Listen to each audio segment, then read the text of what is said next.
ये लीला करके दिखाया कि एक चरित्रहीन हो गया तो राक्षस है, चरित्रवान वही भगवान, सब में भगवान है, वही अब लीला कर रहे।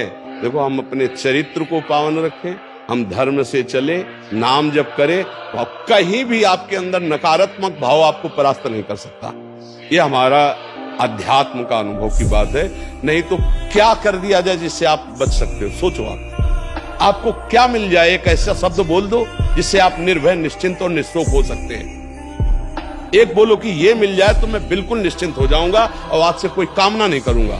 बोलो, कोई एक बात बोलो, नहीं बोल सकते, क्योंकि एक के साथ हजारों बातें लगी हुई। एक केवल वो है कि परमात्मा मिल जाए तो फिर सबको, जिसके पाने के बाद कुछ पाना बाकी नहीं रहता, जिसके जानने के बाद कुछ जानना बाकी नहीं रहता, और जिसको अनुभव करने के बाद कोई भय नहीं रहता। 5 वर्ष के प्रहलाद जी हैं, त्रिभुवनपति हिरण्यकश्यप है, सकारात्मक सोच है, मेरा हरि मेरी रक्षा कर रहा है, बाल बांका भी नहीं कर पाया। हाँ, अगर हमारी कभी पराजय होती तो उस समय भगवान इतना बल देते हैं, इतना सुख देते हैं कि वो पराजय क्षण में नष्ट हो जाती, हमें शोक नहीं होता।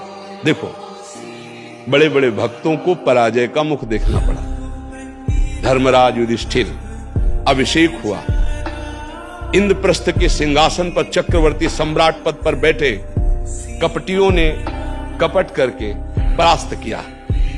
12 वर्ष का वनवास, 1 वर्ष का अज्ञातवास, परिणाम भारी कष्ट सहा।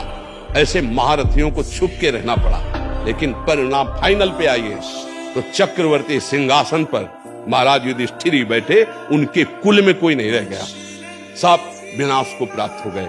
तो हमें लगता है धर्माचरण, भगवद आश्रय, पराजय कभी होती भी है तो वो विजय की ही आशा पुष्ट करती है, और भगवान इतना बल देते हैं कि पराजय उसे दुख नहीं दे पाती है। इसलिए हमें नाम जप करना चाहिए, भगवद आश्रित होकर के अध्यात्म को समझना चाहिए।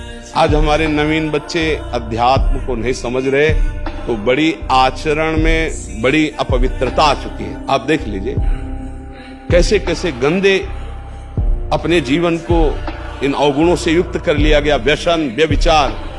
अब ये अध्यात्म का ज्ञान ना होने के कारण अपना नाश कर रहा है। तो चरित्रहीनता, गुणहीनता और नकारात्मक सोचें, अगर इनको हमें ठीक करना है तो हमें बहुत सावधान रहना, हमें अपने चरित्र को बचाना है। आज हमारे बच्चों में चरित्र सुरक्षित नहीं रह पा रहा है।